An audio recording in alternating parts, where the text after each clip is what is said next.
السلام عليكم ورحمة الله وبركاته. إن الحمد لله نحمده ونستعينه ونستغفره ونعوذ بالله من شرور أنفسنا ومن سيئات أعمالنا. من يهده الله فلا مضل له ومن يضلل فلا هادي له، وأشهد أن لا إله إلا الله وحده لا شريك له، وأشهد أن محمدًا عبده ورسوله. يا أيها الذين آمنوا اتقوا الله حق تقاته ولا تموتن إلا وأنتم مسلمون. يا أيها الناس اتقوا ربكم الذي خلقكم من نفس واحدة وخلق منها زوجها وبث منهما رجالا كثيرا ونساء، واتقوا الله الذي تساءلون به والأرحام، إن الله كان عليكم رقيبا. يا أيها الذين آمنوا اتقوا الله وقولوا قولا سديدا يصلح لكم أعمالكم ويغفر لكم ذنوبكم، ومن يطع الله ورسوله فقد فاز فوزا عظيما. أما بعد، فإن أصدق الحديث كتاب الله، وأحسن الهدي هدي محمد صلى الله عليه وسلم، وشر الأمور محدثاتها، وكل محدثة بدعة، وكل بدعة ضلالة، وكل ضلالة في النار. أعوذ بالله السميع العليم من الشيطان الرجيم، من همزه ونفخه ونفثه. بسم الله الرحمن الرحيم. وكأين من آية في السماوات والأرض يمرون عليها وهم عنها معرضون. قابل قدر معزز سامعین و سامعات، اللہ تعالی رب العالمین احکم الحاکمین انسانیت کی تخلیق کے بعد مختلف انبیاء کرام علیہم الصلاۃ والسلام کا سلسلہ اللہ تعالی نے جاری فرمایا. انسان کی 3 اقسام بن جاتی ہیں جب کوئی نبی تشریف لاتے ہیں. کچھ لوگ ایسے ہوتے ہیں کہ جو آپ صلی اللہ علیہ وسلم ہوں یا کوئی اور نبی کا چہرہ دیکھ کر اور بعض ظاہری دلائل دیکھ کر ایمان لے آتے ہیں. لیکن کچھ لوگ حقیقت شناس ہوتے ہیں، فوری طور پر ایمان نہیں لاتے. ان کے لیے انبیاء کرام علیہم السلام کو اللہ تعالیٰ کوئی خاص دلائل دیتا ہے جو دلائل کسی اور انسان کے پاس نہیں ہوتے. پھر ایسے لوگ مسلمان ہوتے ہیں. اور تیسرے وہ لوگ ہوتے ہیں کہ جو نہ معنوی دلائل پر نہ ظاہری دلائل پر ایمان رکھتے ہیں. ایسے لوگ جو ہیں ان پر معجزات کے ذریعے حجت قائم ہو جاتی ہے. تھوڑا سا تیز کہتے ہیں. آج کی اس نشست میں ہمارے نبی صلی اللہ علیہ وسلم کو جو معجزات عطا کیے گئے تھے اس حوالے سے انشاءاللہ ڈسکشن کریں گے. اس سے قبل یہ بات یاد رکھیں کہ معجزہ کہتے کس کو ہیں. معجزے کا مفہوم آپ یہ سمجھ لیں کہ ایک ایسی چیز یا دلیل اللہ تعالیٰ کی طرف سے نبی علیہ السلام کو عطا ہونا جو اور کسی انسان کے پاس نہیں ہے. خرق عادت کا لفظ اس کے لیے استعمال ہوتا ہے. آپ صلی اللہ علیہ وسلم کو 5 قسم کے معجزات عطا ہوئے ہیں. پہلا معجزہ کیا ہے؟ غیب کی خبریں. غیب کی خبریں آپ صلی اللہ علیہ وسلم نے اللہ تعالیٰ کی طرف سے آگے پہنچائی ہیں جو من و عن بعد میں پوری ہوئیں، پوری ہو رہی ہیں اور آئندہ پوری ہوں گی. دوسرے نمبر پر کچھ حسی معجزات ہیں. تیسرے نمبر پر کچھ معنوی معجزات ہیں. اسی طرح چوتھے نمبر پر خاص طور پر آپ صلی اللہ علیہ وسلم کو جو معجزہ دیا گیا وہ قرآن کریم ہے. قرآن کریم آپ جانتے ہیں کہ ایسی کتاب ہے اس جیسی اور کوئی کتاب نہیں ہے۔ آپ اس کے معانی دیکھ لیں، اس کے مطالب دیکھ لیں، اس کے الفاظ دیکھ لیں، اس کی دلالت دیکھ لیں اور اس کی قدر و منزلت عوام الناس کے دلوں میں دیکھ لیں تو اس بات کا اندازہ ہو جائے گا کہ جو اجر اور ثواب قرآن کریم کو پڑھنے کا ہے اور اس کے مطابق عمل کرنے کا ہے، دنیا کی اور کوئی ایسی کتاب نہیں ہے۔ اور یہ الفاظ ہو بہو اللہ تعالیٰ کے ہیں۔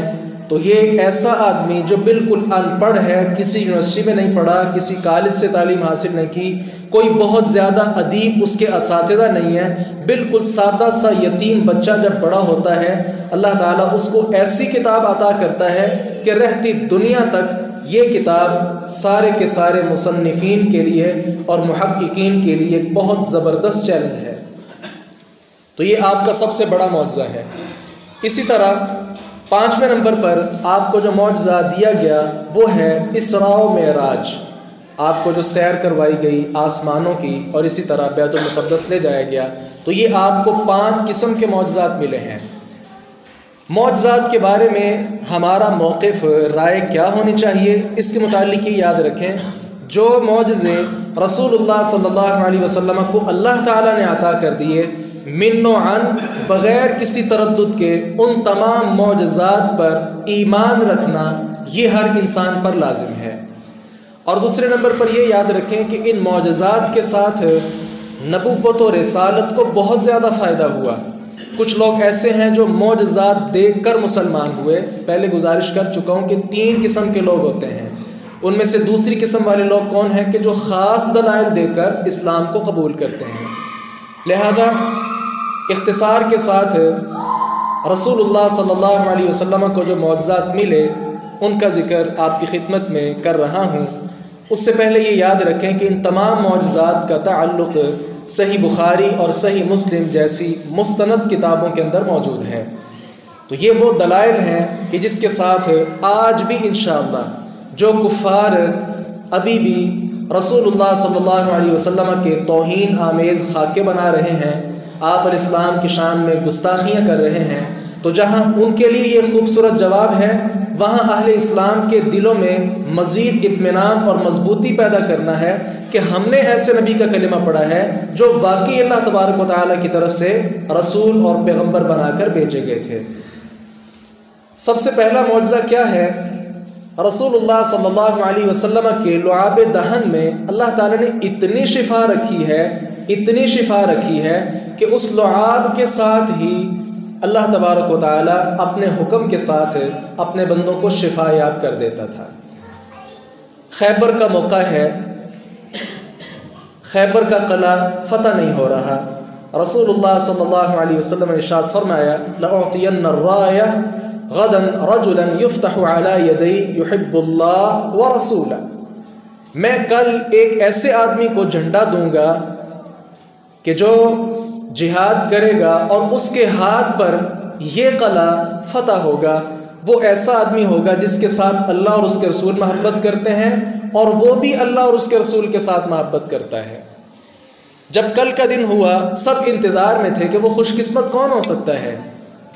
رسول اللہ صلی اللہ علیہ وسلم نے ارشاد فرمایا این علی ابن ابی طالب، ابو طالب کا بیٹا علی کدھر ہے؟ صحابہ نے کہا کہ ان کی آنکھ میں کوئی تکلیف ہے لہذا وہ بیمار ہیں۔ کہا نہیں انہیں بلاؤ۔ علی رضی اللہ عنہ کو بلایا گیا، رسول اللہ صلی اللہ علیہ وسلم نے بصق فی عینیہ ودعا لہ، آپ نے اپنا لعاب آپ رضی اللہ عنہ کی آنکھوں میں ملا اور ان کے لیے دعا کی۔ علی فرماتے ہیں فوراً مجھے شفا مل گئی اور میری آنکھیں ایسے ہو گئیں جیسے کبھی ان کے اندر کوئی تکلیف ہوئی ہی نہیں تھی۔ تو یہ آپ صلی اللہ علیہ وسلم کا پہلا معجزہ ہے۔ دوسرے نمبر پر آپ صلی اللہ علیہ وسلم نے ایک صحابی رسول کے پاؤں پر ہاتھ پھیرا، اس ہاتھ پھیرنے کی برکت سے اللہ تعالیٰ نے اس کو صحت یاب فرما دیا۔ آپ جانتے ہیں یہودیوں کا ایک بہت بڑا سرغنہ ابو رافع تھا، یہ حجاز کا بہت معروف تاجر تھا لیکن گستاخ رسول تھا۔ آپ صلی اللہ علیہ وسلم کی شان اقدس میں بہت زیادہ نازیبا کلمات کہتا تھا۔ ایک مرتبہ آپ صلی اللہ علیہ وسلم نے چند انصاری صحابہ کو کہا کہ اس کو قتل نہیں کر دیتے؟ صحابہ کرام رضوان علیہم اجمعین رسول اللہ صلی اللہ علیہ وسلم کے حکم کی پیروی کرنے والے تھے. فوراً کیا کہا؟ لبیک یا رسول اللہ. عبداللہ ابن عتیق کو آپ صلی اللہ علیہ وسلم نے اس مہم کا، اس لشکر کا، چند نوجوان صحابہ کرام پر مشتمل دستے کا امیر مقرر کر دیا. عبداللہ ابن عتیق فرماتے ہیں کہ میں جب گیا تو اس وقت مضبوط قلعے ہوتے تھے، جیسے آج کل ہمارے ہاں ٹاؤن اور گارڈن بنے ہوتے ہیں، رہائشیں اندر ہوتی ہیں اور بعد میں ایک مین گیٹ ہوتا ہے. رات کے وقت بس اوقات وہ گیٹ بند ہو جاتا ہے تو سوسائٹی والے لوگ ہی اندر آ سکتے ہیں، کوئی ایرا غیرہ آدمی اندر نہیں آ سکتا. اس وقت تو مضبوط قلعے ہوتے تھے جن کی باقاعدہ مضبوط ترین دیواریں ہوتی تھیں. اس صورت پہ کیا ہوا، جب عبداللہ ابن عتیق رضی اللہ عنہ وہاں پہنچے ہیں تو کیا دیکھا کہ سورج غروب ہو چکا ہے اور ابھی گیٹ بند ہونے والا ہے. ایسے بیٹھ گئے جیسے وہ قضائے حاجت کر رہے ہیں. دربان نے یہ سمجھا کہ شاید یہ بھی ہمارے قلعے کا آدمی ہی ہے، اور اس نے کیا کہا، اللہ کے بندے جلدی آ جاؤ وگرنہ جو ہے گیٹ بند ہو جائے گا. ان کو موقع مل گیا، فوری طور پر اندر آ گئے. عبداللہ ابن عتیق کے الفاظ اختصار کے ساتھ ذکر کر رہا ہوں. فرماتے ہیں میں جب اندر آیا تو میں نے دیکھا کہ یہ چابیاں کہاں رکھتا ہے. مختصراً یہ کہ وہ چابیاں میں نے حاصل کر لیں، اور ابو رافع جو یہودی تھا، نبی علیہ السلام کا گستاخ تھا، میں چپکے خاص طریقے کے ساتھ بالآخر رات کو اس کے کمرے تک پہنچ گیا. اب فرماتے کہ وہ چونکہ اپنے بال بچوں کے ساتھ، اہل و عیال کے ساتھ سویا ہوا تھا تو تلوار کا وار کہیں بچے پر نہ ہو جائے. میں نے پکارا یا ابا رافع. اس نے آگے سے آواز دی. میں فوری طور پر اس تان میں تھا کہ آواز کہاں سے آتی ہے. فوری طور پر تلوار کا وار میں نے اس پر کیا، لیکن وہ نشانہ خطا ہوا یا اس کو صحیح طرح وہ وار لگ نہ سکا. فرماتے میں فوری طور پر کچھ باہر آیا. اتنے میں کیا ہوا، دوبارہ اندر جا کر آواز بدل کر میں نے دوبارہ پوچھا ابو رافع یہ کیسی آواز ہے. اس نے آگے سے کہا کہ تم غارت ہو جاؤ، تمہاری ماں تجھے گم پائے. عجیب و غریب الفاظ کہہ کر کہتا ہے کہ یہاں کوئی آدمی مجھے قتل کر رہا ہے. فوری طور پر فرماتے ہیں کہ میں نے دوبارہ سہ بارہ اس پر تلوار کا وار کیا اور اللہ کے دشمن کو جہنم واصل کر دیا. واپس جب پلٹا ہوں کیا ہوا، ابھی سیڑھیاں اتر رہا تھا، مجھے علم نہ ہو سکا، آخری سیڑھی باقی تھی. مجھے تھا کہ شاید زمین آ چکی ہے. میں فوری طور پر نیچے کی طرف جھکا اور گر پڑا. فرماتے ہیں اسی دوران میری پنڈلی ٹوٹ گئی. رسول اللہ صلی اللہ علیہ وسلم کی خدمت میں حاضر ہوئے. آپ علیہ السلام نے اپنا ہاتھ جناب عبداللہ ابن عتیق کی پنڈلی پر رکھا. اسی کے ساتھ کیا ہوا، انہیں شفا مل گئی. اور کیا فرماتے ہیں فَكَأَنَّهَا لَمْ أَشْتَكِهَا قَطْ. اور میری ٹانگ ایسے ہوگی جیسے کبھی اس کے اندر کوئی تکلیف پیدا ہی نہیں ہوئی تھی. سبحان اللہ. تیسرے نمبر پر یاد رکھیں آپ صلی اللہ علیہ وسلم کے پاس ابو طلحہ رضی اللہ عنہ کا گھوڑا تھا جو بہت زیادہ سست رفتار تھا. ایک مرتبہ کیا ہوا، مدینہ میں بہت زیادہ عجیب و غریب قسم کی آواز آئی، خوفناک. بہت زیادہ لوگ خوف زدہ ہو گئے. باہر نکلے تو کیا دیکھا، رسول اللہ صلی اللہ علیہ وسلم مدینہ کے باہر گئے اور وہاں سے واپس پلٹ رہے ہیں اور آ کر کیا کہہ رہے ہیں، یا ایھا الناس لن تراعوا. کوئی خوف والی بات نہیں ہے، میں وہ ساری صورتحال کا جائزہ لے آیا ہوں. صحابہ فرماتے ہیں کہ آپ کے پاس جب ہم نے دیکھا تو وہ گھوڑا جو ابو طلحہ کا تھا نہایت سست رفتار، لیکن آپ صلی اللہ علیہ وسلم کی سواری کی وجہ سے وہ گھوڑا بہت زیادہ تیز رفتار ہو گیا، اور بعد میں بھی وہ ایسا گھوڑا تھا کہ جو دیگر تمام سواریوں کو پیچھے چھوڑ جاتا تھا. چوتھے نمبر پر یاد رکھیں رسول اللہ صلی اللہ علیہ وسلم کے پاس ایک اونٹنی ہے جو ایک صحابی کو آپ نے دی، اور وہ اونٹنی کی وجہ سے وہ صحابی آ کر شکایت کرنے لگے کہ اللہ کے نبی یہ چلتی نہیں ہے. آپ صلی اللہ علیہ وسلم نے اس کو اپنا ہلکا سا پاؤں مارا. پاؤں مارنے کی برکت سے کیا ہوا، وہ اونٹنی پھر اتنی تیز ہو گئی کہ جو قافلے کا سردار ہوتا تھا، امیر ہوتا تھا، اس کی سواری کو بھی کراس کر جاتی تھی. تو یہ بھی آپ صلی اللہ علیہ وسلم کا معجزہ. پانچویں نمبر پر مسجد نبوی چونکہ کھجوروں کے تنوں اور ان کی جو پتے ہیں ان کے ساتھ تعمیر کی گئی تھی. آپ صلی اللہ علیہ وسلم جہاں خطبہ جمعہ ارشاد فرماتے تو وہ قریب ہی ایک کھجور کا ستون تھا، تو آپ اس کے سہارے کے ساتھ خطبہ جمعہ ارشاد فرمایا کرتے تھے۔ ایک مرتبہ صحابہ کرام نے عرض کی کہ ہم آپ کے لیے کوئی خوبصورت ممبر نہ تیار کر دیں؟ آپ نے فرمایا ان شئتم، ٹھیک ہے، چاہو تو تیار کر دو۔ ممبر تیار ہو گیا، آپ صلی اللہ علیہ وسلم ممبر پر تشریف لائے، خطبہ جمعہ شروع کیا۔ اچانک کیا ہوا کہ وہ جو تنا تھا اس سے آواز آنا شروع ہوگی۔ کون سی آواز؟ جیسے چھوٹا سا بچہ روتا ہے تو بچے رونے کی آواز جو ہے وہاں سے آنے لگی۔ روایت کے الفاظ سنیے، تَئِنُّ أَنِينَ الصَّبِيِّ الَّذِي يُسَكَّنُ۔ آپ صلی اللہ علیہ وسلم نے پھر کیا کیا؟ آپ نے فَضَمَّهُ، اس تنے کو اپنے سینہ مبارک سے لگایا اور اس کو اس طرح خاموش کروایا جس طرح چھوٹے بچے کو لوریاں دے کر ماں خاموش کرواتی ہے، اس کے ساتھ ہی وہ خاموش ہو گیا۔ تو یہ بھی آپ صلی اللہ علیہ وسلم کا معجزہ ہے کہ اللہ تبارک و تعالیٰ کی طرف سے جو بات آپ صلی اللہ علیہ وسلم کیا کرتے تھے اس کی برکت کی وجہ سے وہ برکت حاصل کیا کرتا تھا، لیکن ممبر آ جانے کے بعد اس نے رونا شروع کر دیا۔ اسی طرح چھٹے نمبر پر آپ کا جو معجزہ، آپ خود فرماتے ہیں انی لأعرف حجرا بمکہ کان یسلم علی قبل ان ابعث، میں اس پتھر کو ابھی بھی جانتا ہوں جو مکہ میں ہے، میں ابھی بھی اس سے واقف ہوں، نبوت سے پہلے وہ مجھے سلام کیا کرتا تھا۔ تو نبی علیہ السلام ایسے ہیں کہ جن کو پتھر بھی سلام کیا کرتے تھے۔ 7ویں نمبر پر یاد رکھیں، مشکیزہ جو ہوتا ہے یہ ہلکا سا ایک برتن نما، آپ اس کو سمجھ لیں، اس کے اندر پانی ہوتا ہے۔ آج کل بھی اس کی کچھ مختلف صورتیں ہیں۔ تو یہ مشکیزہ آپ یہ سمجھ لیں کہ تقریباً 5، 6 یا 10 افراد اس سے پانی پی سکتے ہیں، لیکن آپ صلی اللہ علیہ وسلم کے دور میں آپ کی برکت کی وجہ سے 40 لوگوں نے اس مشکیزے سے پانی پیا۔ عمران رضی اللہ عنہ نے ایک لمبا واقعہ بیان کیا ہے کہ ایک خاتون گزر رہی تھی، اس کے پاس مشکیزہ تھا جس میں پانی تھا۔ آپ صلی اللہ علیہ وسلم نے مجھے اور علی رضی اللہ عنہ کو بھیجا کہ جاؤ پانی تلاش کر کے لاؤ۔ ہم اسی خاتون کو لے آئے۔ یہاں سمجھنے والی بات کیا ہے، وہ مشرکہ خاتون ہے اور نبی علیہ السلام کا اس کے ساتھ دیکھیں محبت بھرا انداز، اس کو بلایا، اس سے وہ پانی لیا اور پانی کے ساتھ تمام جو قافلہ تھا سب کے سب سیراب ہو گئے، پانی کے ساتھ پی بھی لیا اور اپنے برتنوں میں بھی پانی سٹور کر لیا۔ اس کے ساتھ آپ دیکھیں آپ صلی اللہ علیہ وسلم نے خاتون کو کہا، مشرکہ خاتون کو، دیکھو آپ کا جتنا پانی تھا نا اس سے زیادہ ہے، ہم نے آپ کے پانی سے کم نہیں کیا، سب نے پی لیا ہے لیکن آپ کا پانی کم نہیں ہے۔ اس نے دیکھا تو واقعی اس کا پانی کم نہیں تھا بلکہ پہلے سے بھی زیادہ تھا۔ آپ صلی اللہ علیہ وسلم نے صحابہ کرام کو کہا کہ آپ اس کی خدمت کرو، کچھ کھجوریں اس طرح کی چیزیں جمع کر کے اس خاتون کو دے دی گئی۔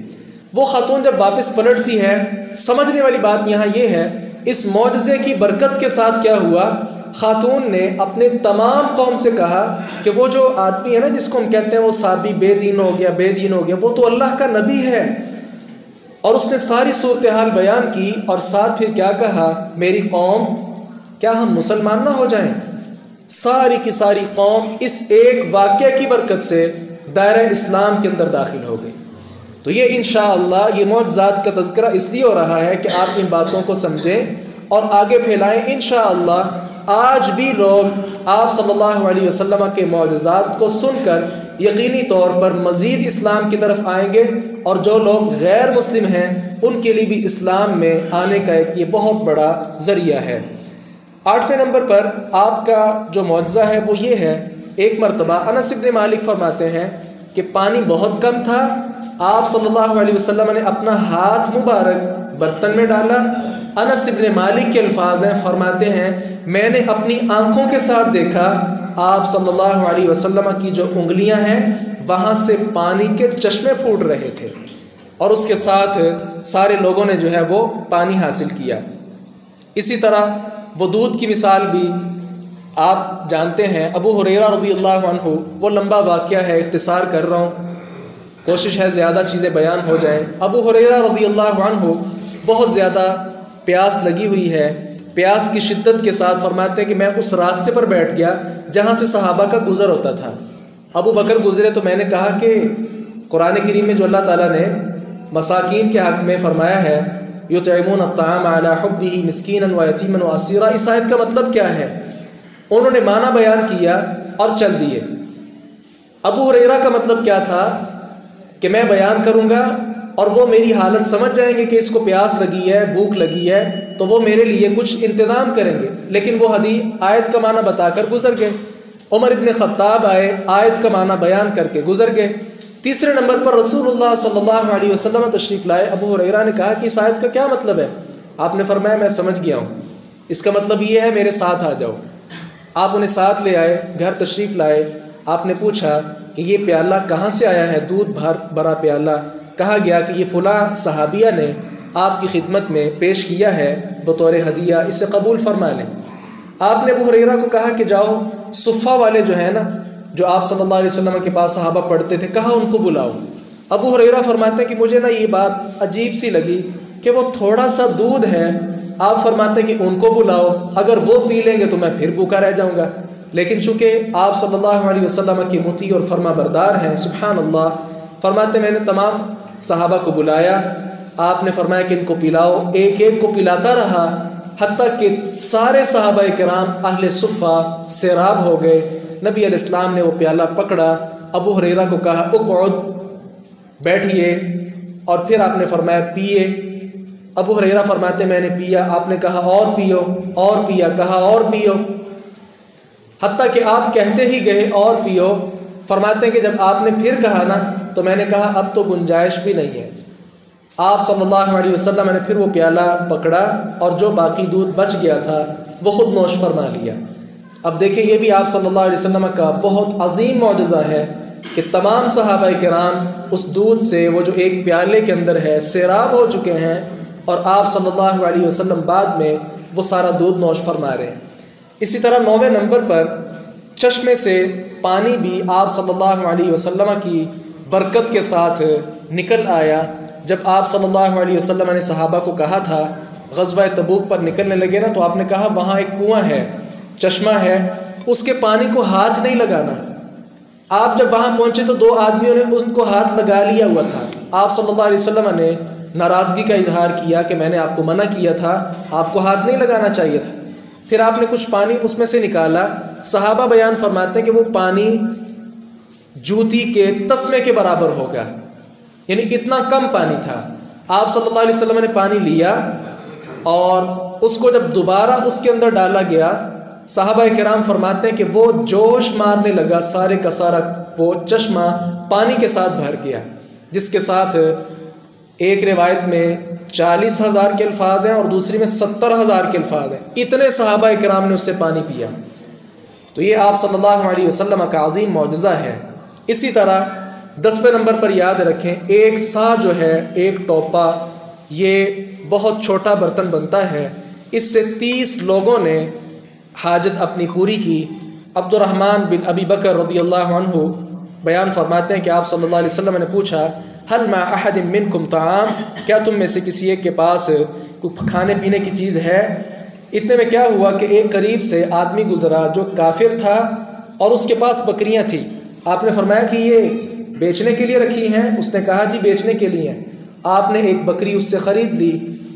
اب کیا تھا، ایک بکری اور ایک طرف ایک سا، ایک ٹوپا یا تھوڑا سا آپ کہہ لیں برتن جس میں کچھ کھانے پینے کے لیے چیز تھی۔ وہ بکری جب تیار کی گئی تو 130 لوگ، اکیلے 30 نہیں بلکہ 130 لوگوں نے وہ بکری کا گوشت کھایا۔ صحابہ بیان فرماتے ہیں کہ سب سے پہلے آپ نے فرمایا کہ اس کی کلیجی کو تیار کیا جائے۔ وہ کلیجی جب تیار کر لی گئی، وہ ساری کلیجی تمام صحابہ کرام میں تقسیم کی گئی، حتیٰ کہ صحابہ فرماتے ہیں کہ جو صحابہ موجود نہیں تھے نا، ان کے لیے آپ صلی اللہ علیہ وسلم نے ان کا حصہ الگ سے رکھ لیا، اس کے باوجود بھی وہ ختم نہیں ہوئی۔ اس کے بعد بکری کا جو عام گوشت تھا وہ تیار کیا گیا اور 130 لوگوں نے وہ سارے کا سارا کھانا تناول فرمایا۔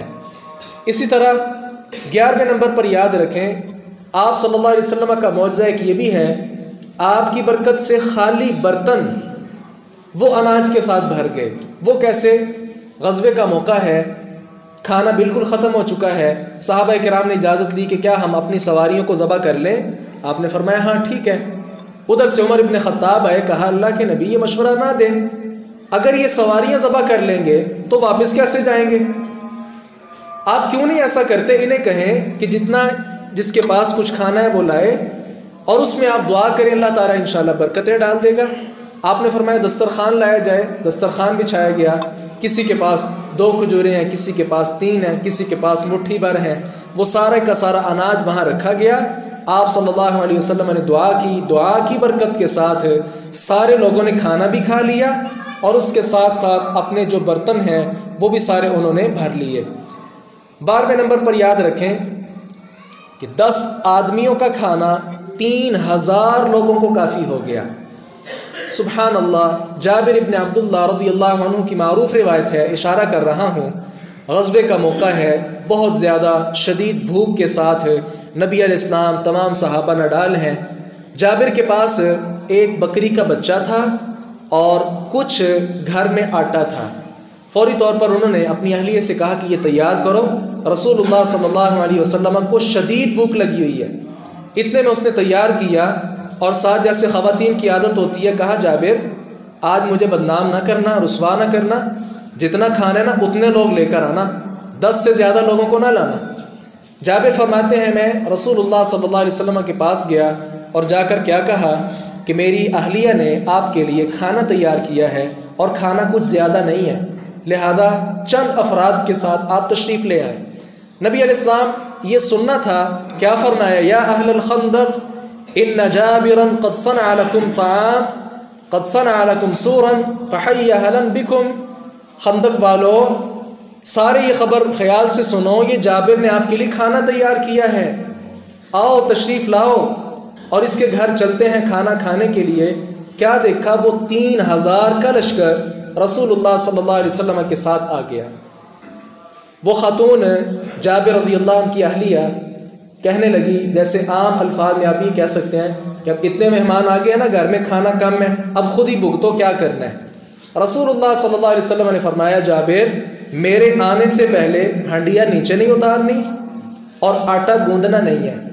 آپ صلی اللہ علیہ وسلم تشریف لائے، یہ صحیح روایت ہے، تشریف لائے اور آپ نے اپنا لعاب کھانے میں ملایا، اور وہ کھانا سبحان اللہ پکنا شروع ہوا، اور 3000 لوگ وہ سارے کا سارا کھانا کھا گئے۔ آپ نے بعد میں فرمایا کہ وہ دیکھا گیا کھانا جتنا تھا اس سے بھی زیادہ ہو چکا تھا۔ تو یہ بھی آپ صلی اللہ علیہ وسلم کا ایک عظیم معجزہ ہے۔ 13واں اور آخری معجزہ بیان کر کے اپنی بات کو ختم کر رہا ہوں۔ آپ نے ایک مرتبہ دعا کی تھی، کس کے لیے؟ ابو ہریرہ رضی اللہ عنہ کے لیے۔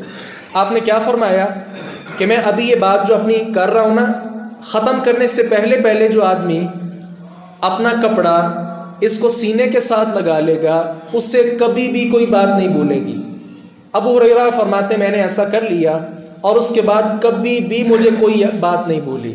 یہی وجہ ہے کہ سب سے زیادہ احادیث ابو ہریرہ رضی اللہ عنہ کو یاد ہیں، اور لوگ نا انہیں یہ تانا بھی دیتے تھے کہ آپ اتنی روایتیں بیان کرتے ہیں، باقی صحابہ تو نہیں بیان کرتے۔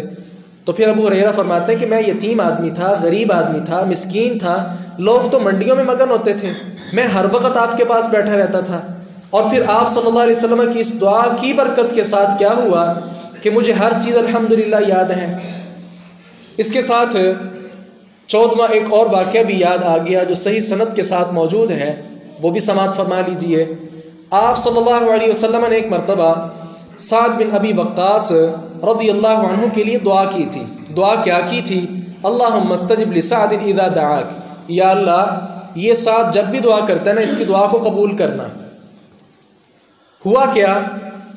عمر رضی اللہ عنہ کے دور میں چونکہ آپ جانتے ہیں کثرت کے ساتھ علاقے فتح ہوئے تھے، تو کوفہ کا گورنر بنا کر ابو سعد بن ابی وقاص کو آپ رضی اللہ عنہ نے بھیجا۔ وہاں سے کیا ہوا؟ خط آیا عمر کو کہ ابو سعد بن ابی وقاص جو ہے نا اپنی ذمہ داری صحیح نہیں ادا کر رہے، لہذا انہیں معزول کر دیا جائے۔ عمر ابن خطاب نے معزول کر دیا، بلایا اور پوچھا کیا وجہ ہے؟ پیغام یہ ملا ہے کہ سعد تو نماز بھی صحیح نہیں پڑھاتا۔ سعد بن ابی وقاص فرمانے لگے کہ میں تو ان کو رسول اللہ صلی اللہ علیہ وسلم سے جو نماز سیکھی ہے وہی پڑھاتا ہوں۔ عمر رضی اللہ عنہ نے مزید تفتیش کی اور چند صحابہ کو ساتھ بھیجا کہ جاؤ ذرا معلوم تو کرو وجہ کیا ہے۔ مختلف مساجد میں گئے اور جا کر پوچھا وجہ کیا ہے۔ سعد بن ابی وقاص ایک جری اور بہت زیادہ زبردست آدمی ہے، یہ لوگ اس طرح کے کمنٹ کیوں کر رہے ہیں؟ تمام لوگوں نے اچھے انداز کے ساتھ یاد کیا، لیکن ایک آدمی کھڑا ہوا، اس نے کہا کہ نہیں، یہ سعد اچھا آدمی نہیں ہے، یہ نہ انصاف کرتا ہے، نہ عدل کرتا ہے، نہ نماز صحیح پڑھاتا ہے۔ جو عیوب ایک امام مسجد یا خطیب میں نکالے جاتے ہیں وہ آدمی نے نکالے۔ سعد ابن ابی وقاص کو غصہ آ گیا اور بد دعا کر دی۔ کیا فرمایا؟ یا اللہ اس کی عمر لمبی کر دے۔ اور دوسرے نمبر پر کیا فرمایا؟ یا اللہ اس کو محتاج کر دے۔ تیسرے نمبر پر فرمایا یا اللہ اس کو فتنوں کے اندر مبتلا کر دے۔ اب دیکھیں، آپ صلی اللہ علیہ وسلم نے کہا تھا یا اللہ سعد بن ابی وقاص جب بھی دعا کرے نا، ان کی دعا کو قبول کرنا۔ بد دعا کر دی سعد بن ابی وقاص نے۔ راوی فرماتے ہیں کہ پھر میں نے دیکھا اس بوڑھے کو کہ اس کی یہ جو بھویں تھیں اتنی لمبی ہو گئی کہ وہ آنکھوں کے اوپر آ گئی تھی۔ اتنا بڑھاپا ایسے آدمی کو لاحق ہو گیا، گویا عمر لمبی ہو گئی۔ اور دوسرے نمبر پر ایسا آدمی ہر وقت بھیک مانگتا رہتا تھا، پاس کچھ نہیں تھا، محتاج ہو گیا۔ اور تیسرے نمبر پر فرمایا کہ اس کو فتنوں کے اندر مبتلا کر لے۔ اور راوی فرماتے ہیں کہ میں نے اس بوڑھے انسان کو دیکھا ہے کہ جو چلنے سے معذور، کھانے پینے سے معذور، لیکن وہ ظالم بے ایمان آدمی رستے میں چلتا ہوا نوجوان بچیوں کو چھیڑا کرتا تھا۔ اب یہ اچھا کام ہے؟ سعد بن ابی وقاص رضی اللہ عنہ کی بد دعا لگ گئی ایسے آدمی کو۔ تو یہاں سے جہاں ہم یہ سمجھ رہے ہیں کہ آپ صلی اللہ علیہ وسلم کے معجزات اور ان کی برکات، وہاں سے یہ بھی یاد رکھیں کسی بھی نیک آدمی کی بد دعا سے بچیے۔ یہ اولیاء اللہ ہیں، اللہ کے ولی ہیں، اللہ کے دوست ہیں، اللہ تعالیٰ ان کی دعاؤں کو بڑی جلد قبول کر لیتا ہے۔ اور خصوصی طور پر جو ائمہ کرام ہیں، مسجد کی خدمت کرنے والے خادم ہیں، وہ کسی بھی قسم کے خادم ہوں، ان کے خلاف بات کرنے سے پہلے 1 مرتبہ نہیں 1,00,000 مرتبہ سوچا کریں۔ یہ انبیاء کرام علیہم السلام کے وارث ہیں، یہ لوگوں کو قرآن و سنت کی طرف بلاتے ہیں، ایک اللہ کی طرف بلاتے ہیں، رسول اللہ صلی اللہ علیہ وسلم کی طرف بلاتے ہیں۔ دعا فرمائیے اللہ تبارک و تعالی جتنے اس وقت کفار آپ صلی اللہ علیہ وسلم کے خلاف خاکے شائع کر رہے ہیں، توہین آمیز جملے کہہ رہے ہیں، یا اللہ ایسے لوگوں کو ہدایت عطا فرما۔ اگر ہدایت ان کے نصیب میں نہیں ہے تو ان کو عبرت ناک بنا، تاکہ رہتی دنیا تک کوئی انسان بھی رسول اللہ صلی اللہ علیہ وسلم کے خلاف ہرزہ سرائی نہ کر سکے۔